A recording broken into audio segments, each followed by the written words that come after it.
నమస్కారం. RTI 9 news కి స్వాగతం. సంగారెడ్డి జిల్లా సంగారెడ్డి పట్టణంలో శుక్రవారం కలెక్టరేట్ ఆడిటోరియంలో మహిళా శిశు సంక్షేమ శాఖ ఆధ్వర్యంలో నిర్వహించిన జాతీయ పోషణ్ అభియాన్ కార్యక్రమాన్ని జిల్లా కలెక్టర్ వల్లూరి క్రాంతి, స్థానిక సంస్థల అదనపు కలెక్టర్ చంద్రశేఖర్లు జ్యోతి ప్రజ్వలన చేసి కార్యక్రమాన్ని ప్రారంభించారు. ఈ సందర్భంగా కలెక్టర్ మాట్లాడుతూ, పోషణ అభియాన్ కార్యక్రమంలో భాగంగా గర్భిణీలు బాలింతలకు పోషక విలువలు కలిగిన ఆహార పదార్థాలపై సంపూర్ణ అవగాహన కల్పించాలని వల్లూరి క్రాంతి అన్నారు. అంగన్వాడీ కేంద్రాలలో కల్పిస్తున్న సౌకర్యాలను వినియోగించుకునేలా వారిని చైతన్యపరచాలన్నారు.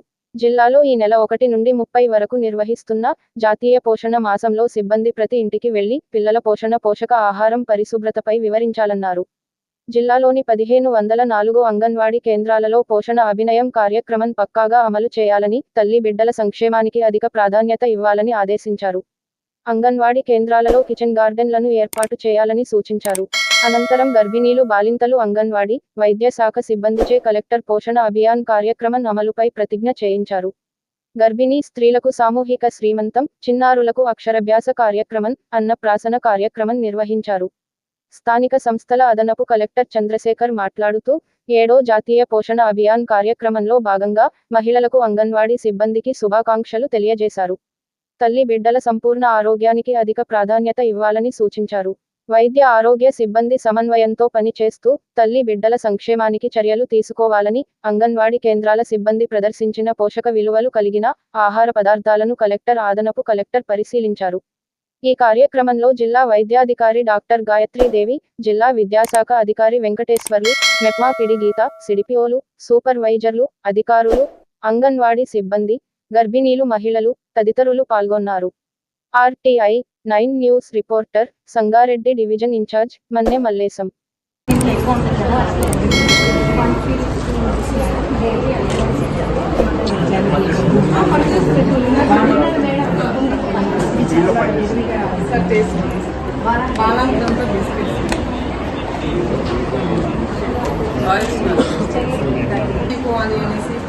ఇద్దరు పిల్లలు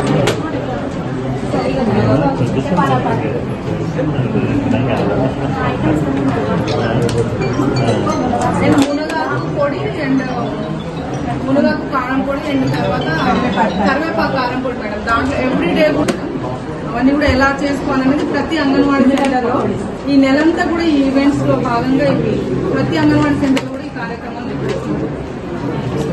అండ్ పంపించి మళ్ళీ మార్చి ఏప్రిల్లో సప్లై ఈ ఇయర్ ఇంకా రిపేర్కి అయితే రాలేదు.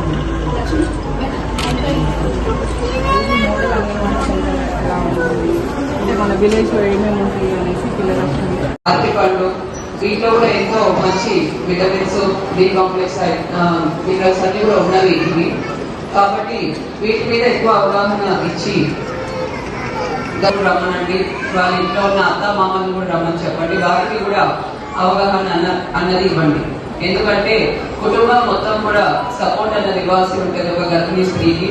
ఊరికే మనం గర్భిణీ స్త్రీకి మీరు అది తినాలంటే కూడా కష్టం అవ్వచ్చు. కానీ కుటుంబానికి ఖచ్చితంగా మీరు తెలియజేస్తే వారు వారి సహకారంతో కూడా వారికి మంచి పోషణ అందించే అవకాశం ఉంటుంది. తర్వాత పుట్టిన పిల్లలకు రెగ్యులర్ గా మీరు గ్రోత్ మానిటరింగ్ అనేది ప్రతి నెల కూడా చేయాలి.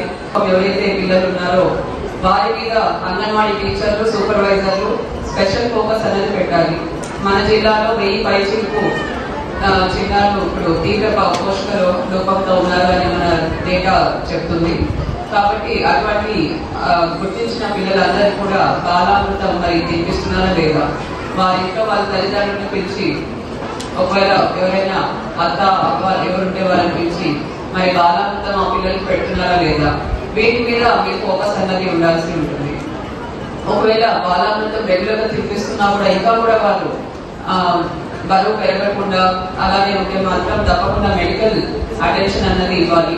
మీ మెడికల్ ఆఫీసర్ దగ్గరికి రెఫర్ చేయాల్సి ఉంటుంది. ఆర్బీఎస్కి టీమ్స్ కూడా వచ్చి ఇటువంటి ఏమైనా పోషక లోపంతో ఉన్న పిల్లల్ని కూడా చెక్ చేసి ట్రీట్మెంట్ ఇవ్వడం జరుగుతుంది. సో ఆ విధంగా మెడికల్ ట్రీట్మెంట్ అన్నది ఇప్పించాల్సి ఉంటుంది. సో ఈ విధంగా పోషణ మీద అందరూ కూడా మీరు దృష్టి సారించి అందరికీ కూడా మంచి తల్లికి బిడ్డకు మంచి పోషణ అందించే విధంగా అంగన్వాడీ టీచర్స్ అందరూ కూడా పనిచేయాల్సి ఉంటుంది. రెండవది ప్రీ స్కూల్ ఎడ్యుకేషన్. సో ఇందాక కూడా బయట